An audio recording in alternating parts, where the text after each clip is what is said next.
The alien princess asked how often humans can mate. She didn't expect the answer. Its architecture was unlike anything seen on Earth, with smooth, reflective surfaces and soft, muted lighting that seemed to come from nowhere. Humans were still adjusting to the sensation of moving through it. The corridors curved in ways that challenged the eye, and every surface seemed almost liquid in its fluid perfection. Despite this, the human ambassador, Jonathan Arlen, carried himself with calm confidence.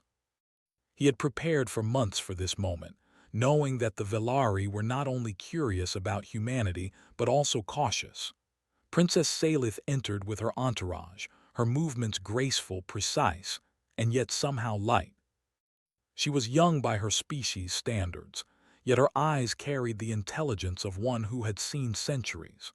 Her skin shimmered in the dim light, a natural reflection of the Velari's biology, and she carried herself with the elegance that the Velari court demanded. Jonathan had seen images of her before, of course, but nothing in those images could capture the presence of the actual person. The Velari diplomats and council members sat around a circular table, their postures rigid, their expressions unreadable to human eyes. Jonathan took his place on the human side of the table, flanked by a small team of experts in biology, diplomacy, and cultural studies.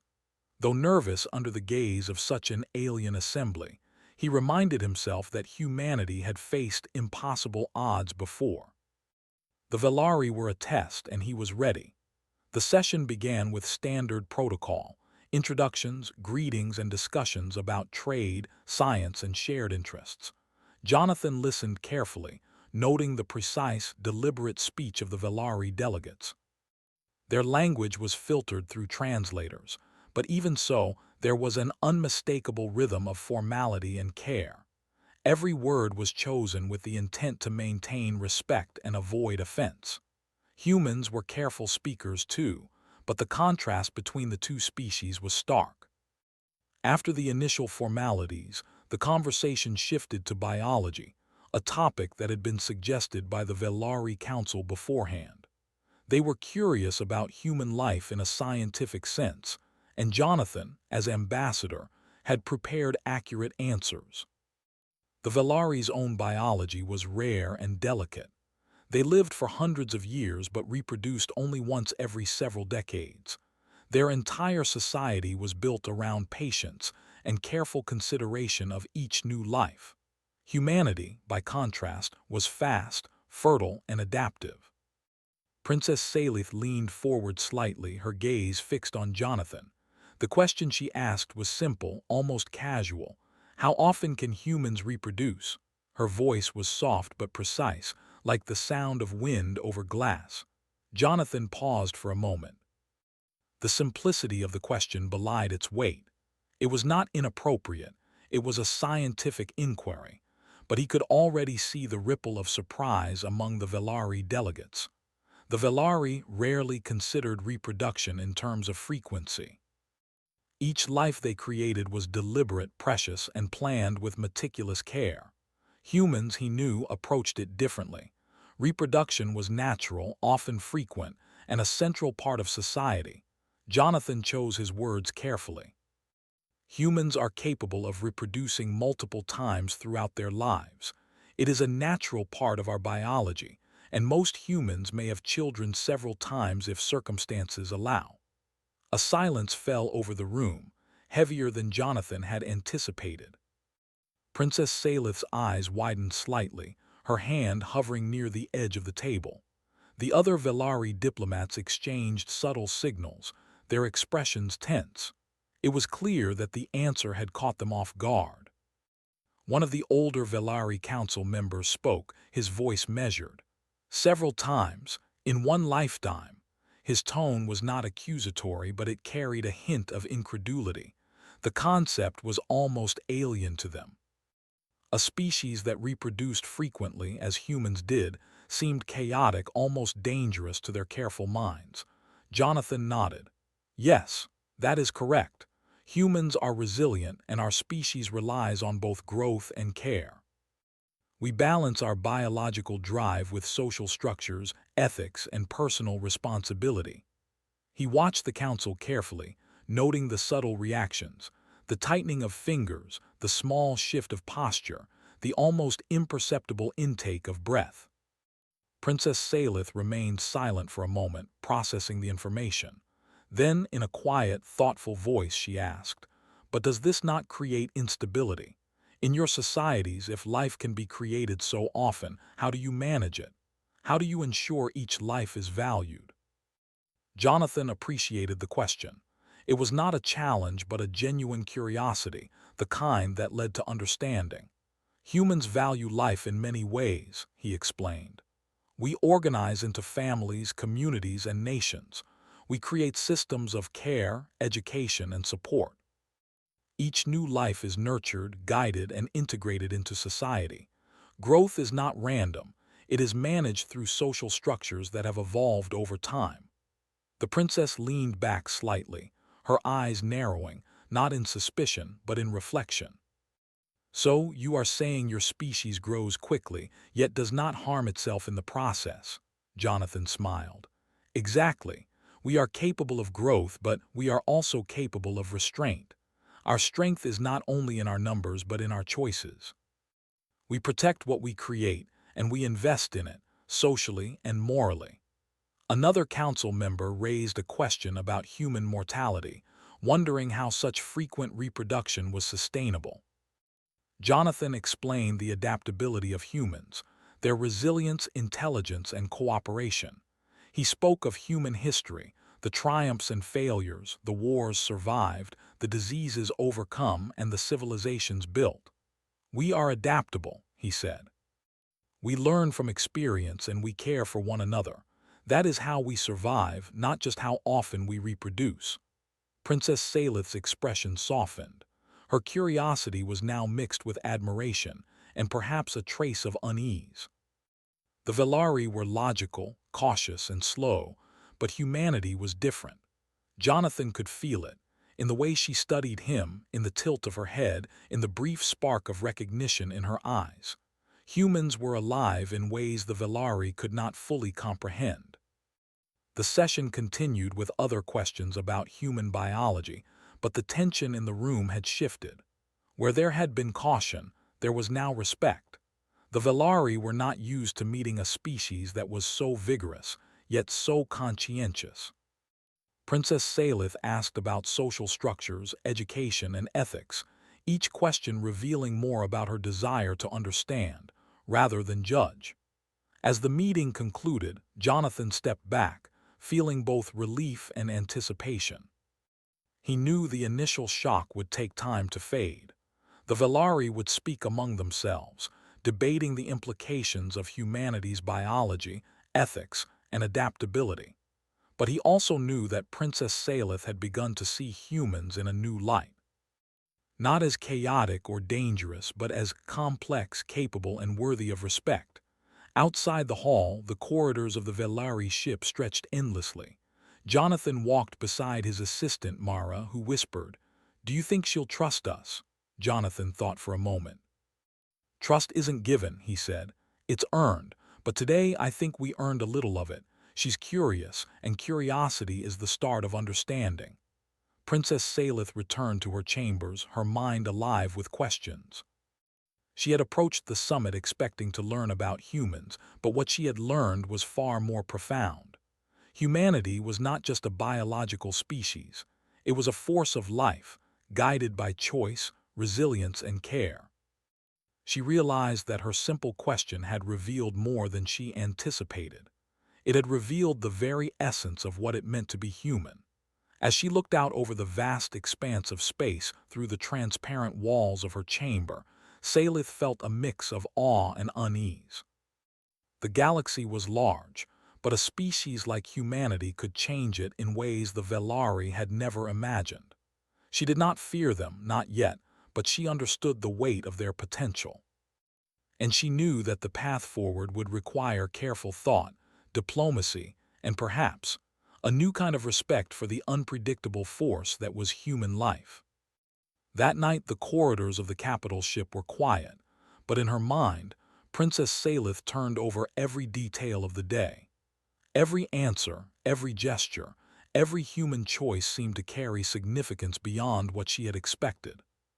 For the first time, she felt a mixture of admiration and uncertainty. Humans were more than their biology. They were cunning, capable, and above all, profoundly alive. Jonathan returned to the human delegation quarters, exhausted but exhilarated. The first contact had not been easy, but it had been honest. Humanity had presented itself truthfully, without embellishment, and the Velari had listened. That, he thought, was the foundation for something far greater than diplomacy.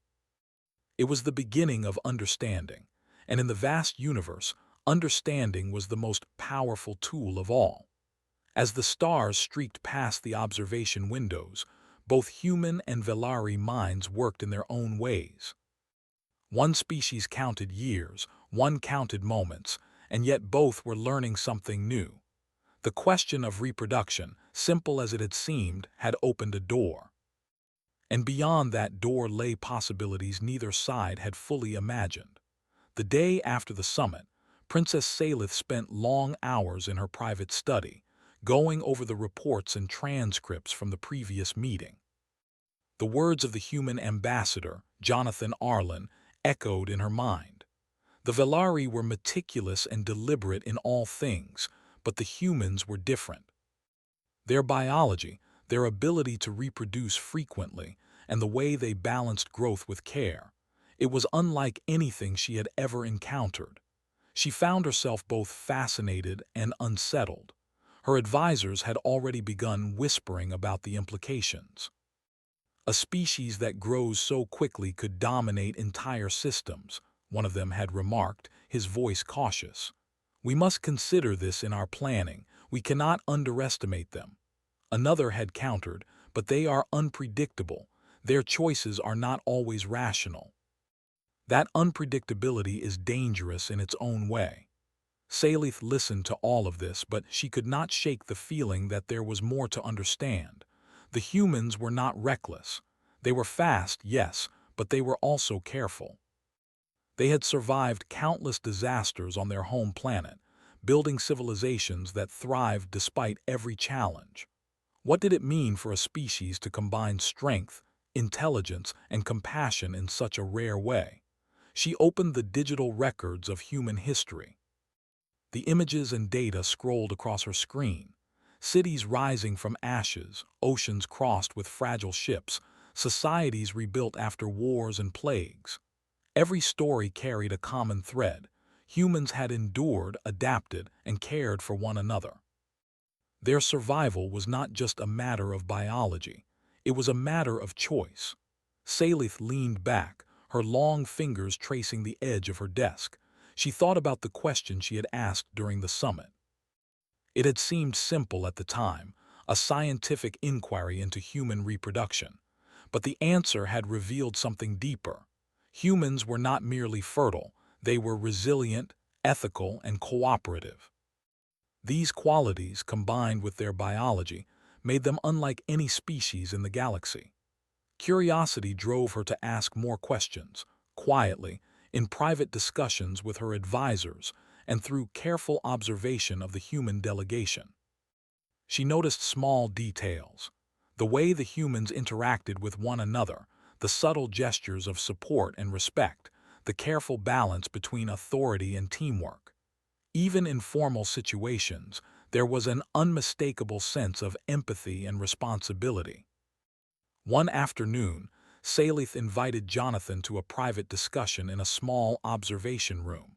The room overlooked a distant nebula, its colors shifting in waves of orange and violet. She did not know why she wanted him there, only that she needed to understand. "Ambassador," she began, her voice measured but curious, "you spoke yesterday of human choice and responsibility. I wish to understand this more clearly.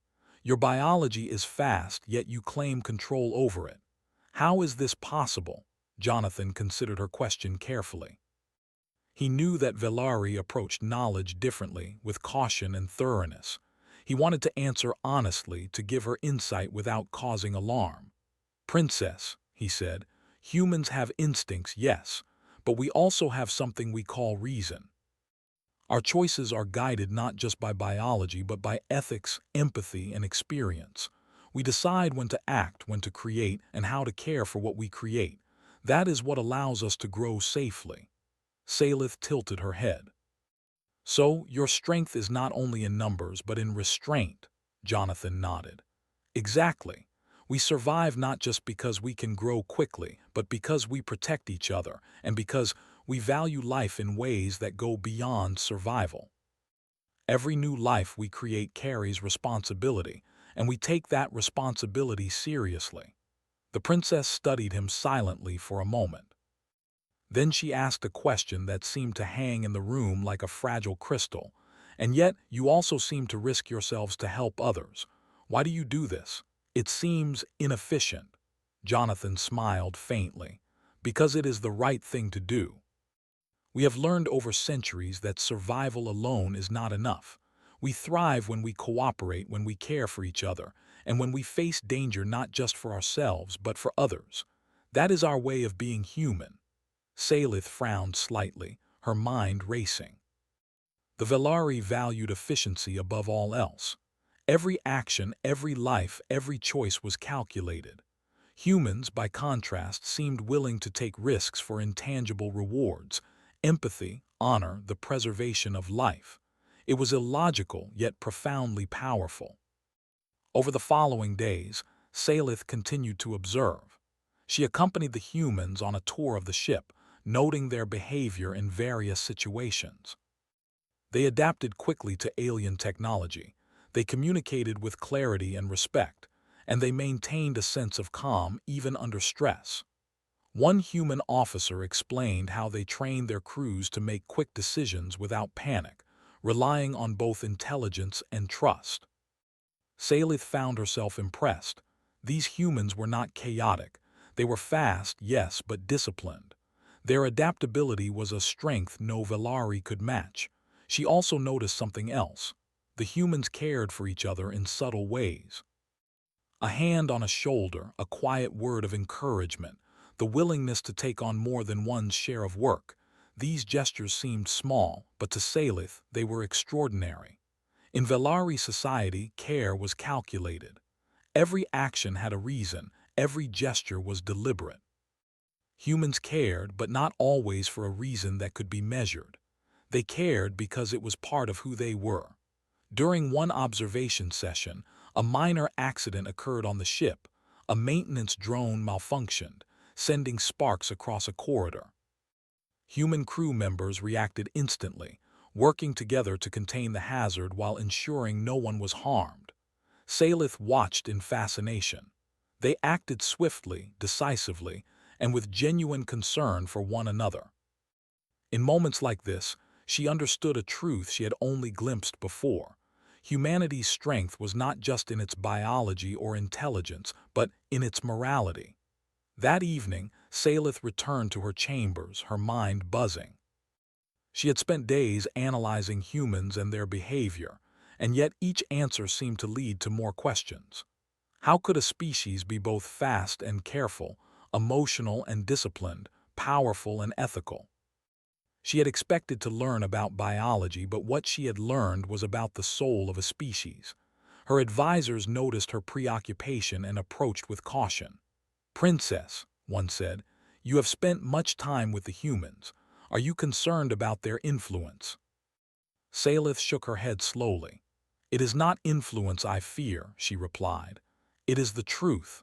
Humans are capable in ways we do not fully understand.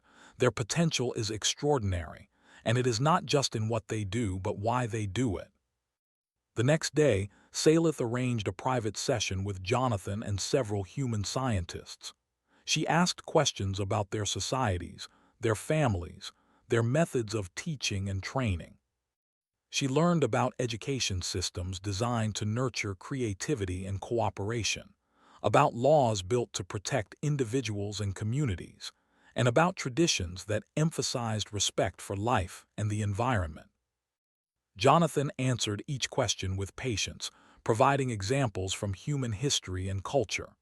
Salith listened carefully, taking notes in her own way, translating the knowledge into concepts that made sense to the Velari mind. With each answer, she grew more impressed. Humans were not reckless. They were not wild. They were deliberate in a way that combined instinct, intelligence, and morality. One afternoon, as they observed a simulation of planetary colonization, Salith asked, "How do humans decide where to go, what to build, what risks to take?" Jonathan smiled. "We balance opportunity with responsibility. We assess the environment, consider the needs of our people, and then we act. Sometimes we fail, but we learn from failure. That is how we progress." Salith frowned, thinking of Velari society. Their progress was slow, cautious, deliberate. Failures were rare but costly, and the consequences were measured carefully. Humans, by contrast, took risks, learned quickly, and adapted. It was chaotic yet effective. She realized that humanity's unpredictability was not weakness, it was strength. Days passed, and Salith found herself drawn deeper into human behavior. She observed interactions in the dining areas, casual conversations in the corridors, and moments of quiet reflection among the crew. She noticed how humans comforted each other, shared knowledge, and celebrated small victories. These actions, she realized, were as important to their survival as any technology or biology. By the end of the week, Salith had formed a new understanding. Humans were not merely a biological species. They were a force of life, guided by choice, ethics, and empathy. Their frequent reproduction was only part of the story. What truly set them apart was their ability to care, to cooperate, and to act in ways that were unpredictable yet profoundly effective. That evening, she stood alone at the observation window, gazing at the stars. The galaxy stretched endlessly before her, vast and full of possibilities. She thought of the humans, of their resilience and morality, and of the potential they carried. They were strong, adaptable, and courageous, and yet they chose to act with care and responsibility. It was a combination she had never encountered before, and one that left her both fascinated and wary. She knew that the Velari Council would debate these observations. Some would see humans as a threat, others as allies. But Salith understood something that few of her people did. Humanity's strength was not just in biology or numbers, but in the choices they made every day. Their courage, empathy, and intelligence were inseparable from their survival. As the stars twinkled in the distance, Salith whispered to herself, "They are not what I expected.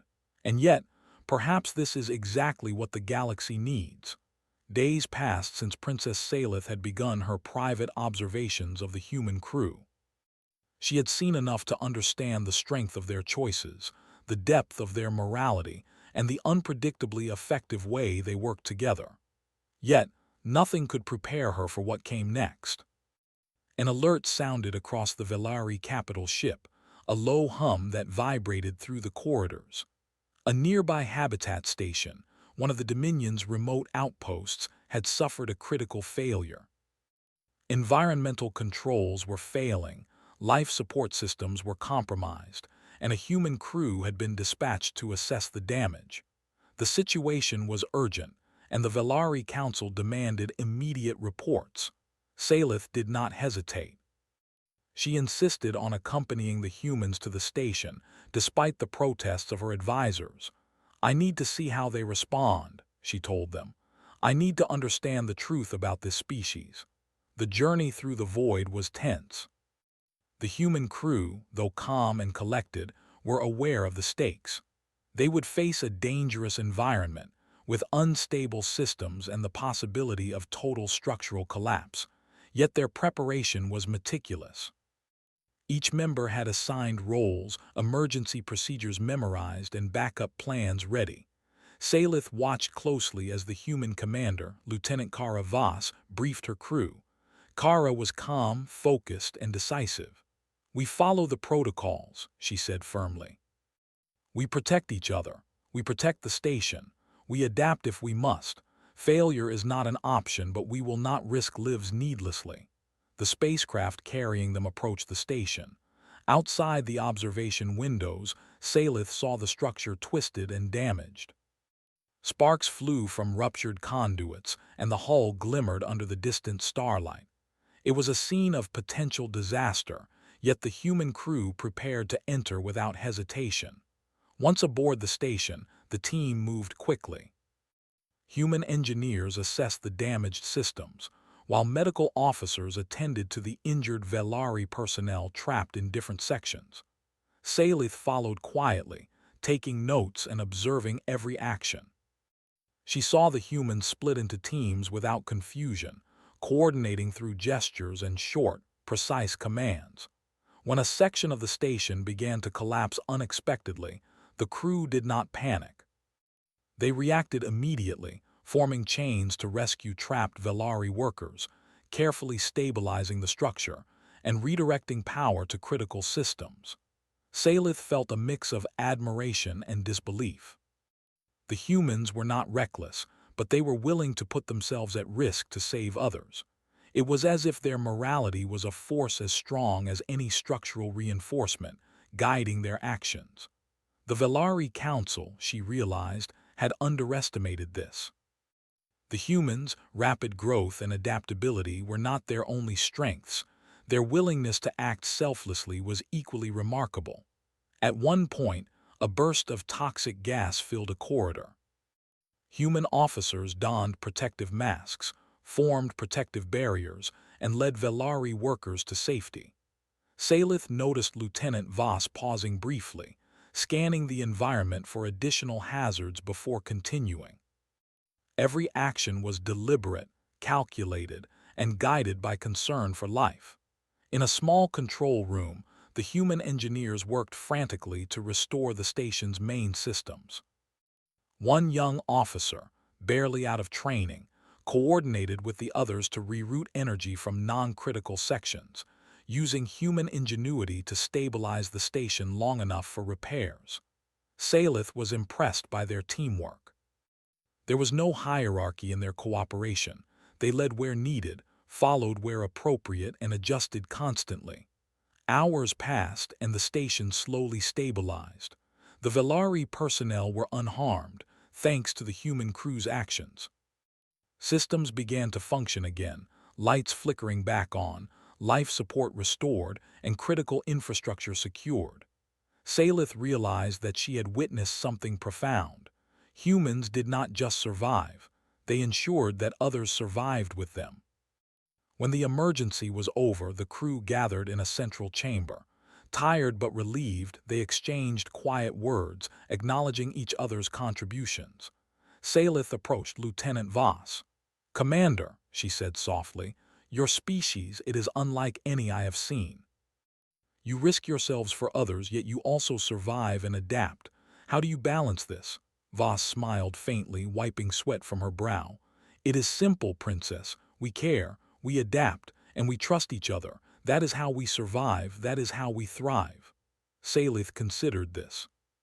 The Velari would have calculated every risk, avoided danger, and ensured survival only through caution. Humans did the opposite. They faced danger, calculated as best they could, and acted with empathy. It was unpredictable, yet effective. It was a combination of courage, intelligence, and morality that made them formidable. Later, Salith asked more questions about human society.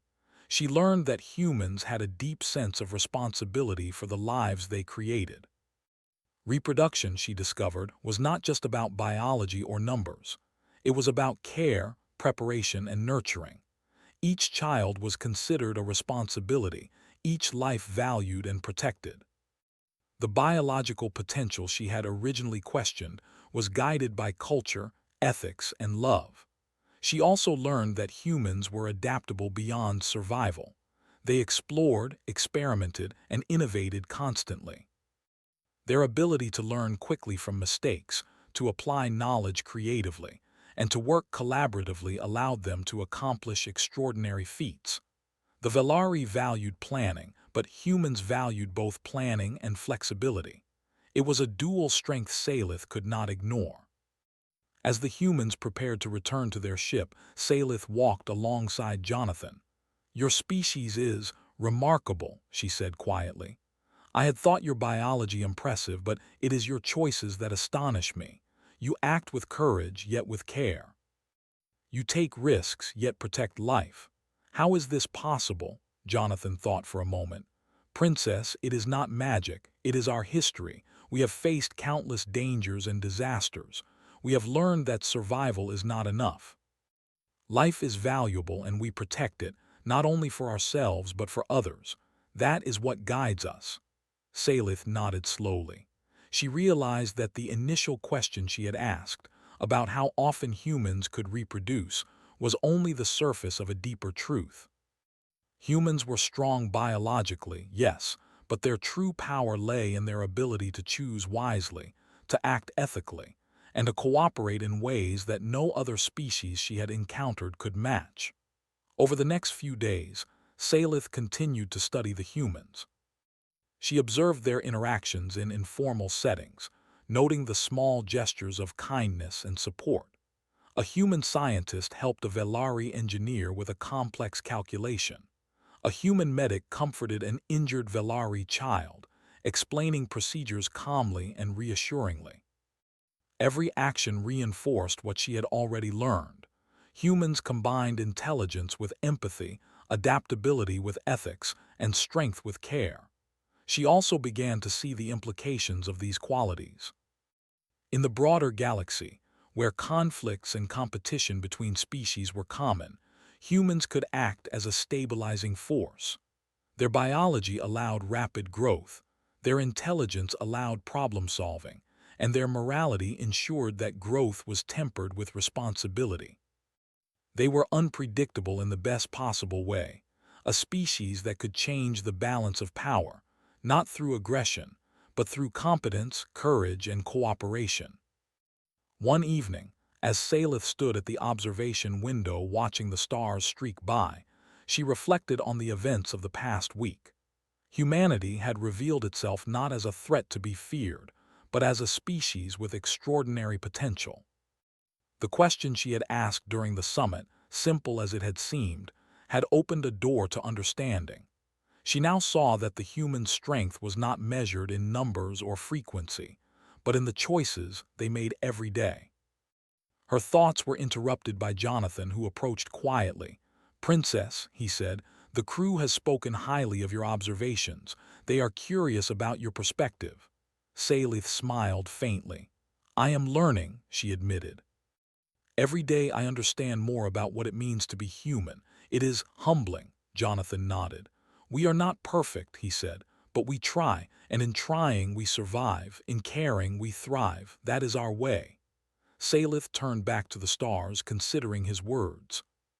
The galaxy was vast, full of species with power, wisdom, and ambition. Yet humans were different. They combined speed, intelligence, and morality in a way that made them both unpredictable and profoundly capable. She realized that her original assumptions had been incomplete. The Velari had seen humans as a species to be studied, possibly contained, but Salith now understood that containment would be impossible.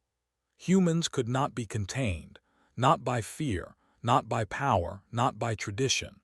They acted on principles that transcended simple calculation. In the days that followed, Salith began to advise the Velari Council more confidently. She spoke of the humans' capacity for cooperation, their ethical strength, and their ability to adapt. Some council members resisted, clinging to caution and fear. Others began to listen, seeing the truth in her observations. The humans, she explained, were not a threat to the galaxy. They were a force of stability and progress, a species that could change outcomes not through domination, but through competence, empathy, and resilience. By the end of her study period, Salith had reached a conclusion. Humanity's potential was extraordinary, but it was guided not just by biology but by choice. They could reproduce quickly, adapt swiftly, and act courageously, yet they did so with care and responsibility. That combination, unseen in any other species, was what made them remarkable. When she finally returned to the capital ship, Salith felt a sense of clarity she had never experienced before. She had approached humanity with curiosity, expecting to find biology and instinct. Instead, she had discovered wisdom, morality, and a depth of character that could shape the future of the galaxy. She knew now that humans were not merely survivors. They were leaders, protectors, and innovators. Their strength was real, and it was undeniable. As the stars shimmered beyond the observation windows, Salith whispered to herself once more, "They are not what I expected. And yet, they may be exactly what the galaxy needs." The aftermath of the Habitat Station crisis left the Velari Dominion both shaken and thoughtful. News of the humans' actions had spread quickly through the upper councils, and many Velari were astonished. A species that acted so decisively, yet so morally, challenged everything the Velari had long believed about life and power in the galaxy. Princess Salith, however, felt a quiet certainty. She had witnessed humanity's strength firsthand, not just in biology but in courage, compassion, and intelligence. The human delegation had returned to the capital ship, tired but unbroken. The crew moved efficiently, yet with the calm demeanor that always seemed to follow them. They cleaned, repaired, and organized their own stations while assisting the Velari with data analysis and repairs. Even in exhaustion, they acted with care and precision. Salith observed them, noting every detail. The way they spoke to one another, the subtle gestures of respect, the small acts of kindness that seemed so natural. She knew it was time to address the council. The decision would shape the future of human-Velari relations and, potentially, the broader galaxy. She requested a private audience with the council leaders, and when the chamber filled, she could feel the tension. Some council members were skeptical, fearful of human unpredictability. Others were curious, recognizing the extraordinary potential that Salith had described. "Esteemed members of the council," Salith began, her voice calm yet firm, "I have observed the humans for many days. I have seen their biology, their actions, and their choices. I have studied their behavior during the crisis at the Habitat Station, and I have reached a conclusion. Humans are unlike any species we have encountered." A murmur ran through the council chamber. One elder leaned forward. "Princess, are you saying that they are dangerous?" Salith shook her head. "Not in the way you fear. Their strength is real, yes. They are resilient, capable of rapid growth, and adaptable beyond most species. But their power is guided by empathy, intelligence, and a deep sense of responsibility. They do not act recklessly. They act with purpose and care." Another council member frowned. "We have always valued caution. How can we trust a species that takes risks, that multiplies quickly, that grows so fast?" "They are not reckless," Salith replied. "They take risks to protect life, not to destroy it. Their rapid growth is tempered by morality and social responsibility. They act for the greater good, for each other, and for those they encounter. That is a strength no calculation can fully measure." The chamber fell silent. Salith continued, her eyes scanning the faces of those who would decide the fate of this alliance. "I have watched them during the recent crisis. They faced danger without hesitation. They protected others at personal risk. They adapted instantly to new situations and worked as a single, coordinated force. They did not act out of instinct alone. They acted out of choice, compassion, and intelligence. That is what makes them remarkable." Some council members shifted uneasily in their seats, while others nodded slowly. Salith could sense that her words were reaching them. "The humans are not a threat to the Dominion," she said, "if we understand their nature. They are a stabilizing force, a species that can act decisively, morally, and intelligently in ways that could benefit all of us. To ignore this potential would be a mistake." A quiet discussion followed. Council members debated, weighing the potential dangers against the undeniable strength Salith had observed. The arguments were long and measured, the Velari style of discussion slow but thorough. By the time the session ended, the mood had shifted. The council, guided by Salith's insight, began to see humans not as a species to control, but as a partner to respect and understand. The next step was formal diplomacy. Salith arranged a meeting between the council and the human delegation. Jonathan Arlen, Lieutenant Kara Voss, and other senior human members entered the chamber with a quiet confidence. They did not seek to dominate or intimidate. They were there to present themselves honestly, as they always had. "Esteemed council members," Jonathan began, "we come not to claim power, nor to disrupt your society. We come to build understanding and cooperation. Humanity thrives when it acts responsibly, and we intend to act with care in all matters that affect your dominion." Salith observed the council's reaction. Some members remained cautious, but many were visibly impressed. The humans' honesty, combined with their calm confidence, reinforced what Salith had already reported. These were not reckless beings. They were partners with the potential to contribute positively to the galaxy. During the discussion, questions arose about human expansion, technology, and society. Salith translated these into concepts that her people could understand. She explained the human systems of education, law, and social cooperation, highlighting how these structures guided the species' rapid growth responsibly. Jonathan provided examples from Earth history, showing how humans balanced exploration and innovation with caution and ethics. The council listened intently. They began to see that human unpredictability was not a weakness, it was a strategic advantage. A species that could adapt, learn quickly, and act morally could solve problems that more cautious civilizations could not. Their combination of biology, intelligence, and ethics was unprecedented. After hours of discussion, a resolution was proposed. The Velari Dominion would enter into a formal alliance with humanity. This alliance would involve shared research, cooperative colonization efforts, and mutual protection agreements. Salith's influence was clear. The Council recognized that the humans' unique strengths could benefit not only themselves, but also the broader interstellar community. When the decision was finalized, Salith requested a private moment with Jonathan. "Your species has changed the way we see the galaxy," she said quietly. "I had expected biology, instinct, and calculation. Instead, I found courage, empathy, and choice. You have earned trust in ways I did not anticipate." Jonathan nodded. "It was not easy. But humanity has always thrived by facing challenges directly, by protecting life, and by learning from experience. We do not seek glory or dominance. We act because it is right, because it is necessary, and because we care." Salith smiled faintly. "You are not what I expected. You are something more." The humans returned to their quarters, knowing that the council had made a historic decision. They were not there to conquer or dominate, but to collaborate. Their presence would shape the Dominion's future, and in turn, the galaxy itself.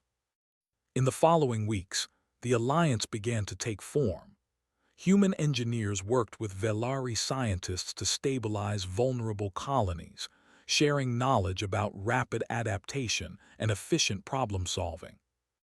Human diplomats assisted in negotiating agreements between distant species, demonstrating the value of honesty, transparency, and empathy. Salith observed each interaction with keen interest, noting how humanity's approach consistently led to positive outcomes. One evening, Salith walked through the ship's observation deck, reflecting on the events that had unfolded. She saw humans in small groups, discussing repairs, sharing meals, or quietly planning their next steps. Their actions were deliberate yet compassionate, coordinated yet flexible. They were a species that acted quickly, yet with care. She realized that the question she had asked at the summit about reproduction was never really about biology. It had been about understanding humanity's essence. That essence was not simply survival or growth. It was choice, morality, and the ability to act responsibly in a complex universe. Later, Salith addressed the human delegation. You have shown us the strength of your species, not only in action but in principle. Humanity's potential is extraordinary, yet it is guided by ethics, intelligence, and care. You have earned our respect and, I believe, our alliance. Together we can shape a future that benefits all species. Jonathan smiled. We are honored, Princess. Humanity has always sought to protect life, to learn, and to build.